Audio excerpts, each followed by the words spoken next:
Bienvenue dans cette nouvelle formation dans un lieu un peu particulier qui est la forêt de Méria, qui se trouve à côté de chez moi, dans laquelle je viens assez souvent photographier et filmer.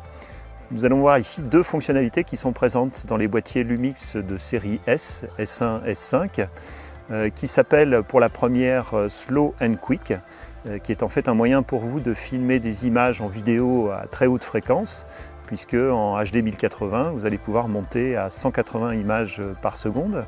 Donc nous verrons dans un premier temps la prise de vue et donc quelques petites astuces que je vous délivrerai justement et que j'utilise au quotidien sur ce type de prise de vue. Et puis nous ferons un petit peu de traitement dans Adobe Premiere Pro. Nous viendrons travailler la stabilité, nous viendrons travailler également la vitesse, les ralentis que vous allez pouvoir effectuer. Nous ferons un petit peu d'étalonnage et puis nous terminerons également par une petite animation en boucle que nous réaliserons à partir de Premiere Pro et nous exporterons tout cela en GIF animé.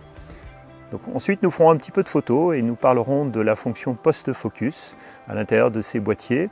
Alors, qu'est-ce que c'est? Ça va être utilisé notamment quand vous avez des difficultés à faire la netteté sur un objet, sur un sujet, parce que, par exemple, vous avez une très faible profondeur de champ, c'est-à-dire la zone de netteté entre l'élément de premier plan et votre arrière-plan. Et dans ce cas-là, on est parfois obligé de faire des choix. Alors cette faible profondeur de champ va être directement liée soit à une focale longue, soit éventuellement à une ouverture importante de votre objectif. Et dans ce cas-là, voilà, ça déclenche ce phénomène. Donc nous allons voir comment post-focus va vous aider très fortement à justement régler cette problématique. Et ce qui est intéressant, c'est que vous allez pouvoir le faire directement depuis justement le boîtier, sans forcément faire un post-traitement, par exemple dans Photoshop.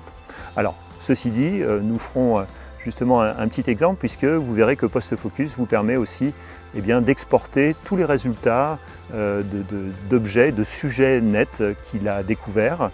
Donc en post-traitement dans Photoshop, vous pourrez utiliser les masques de fusion. Donc nous ferons un petit exemple justement par rapport à ça.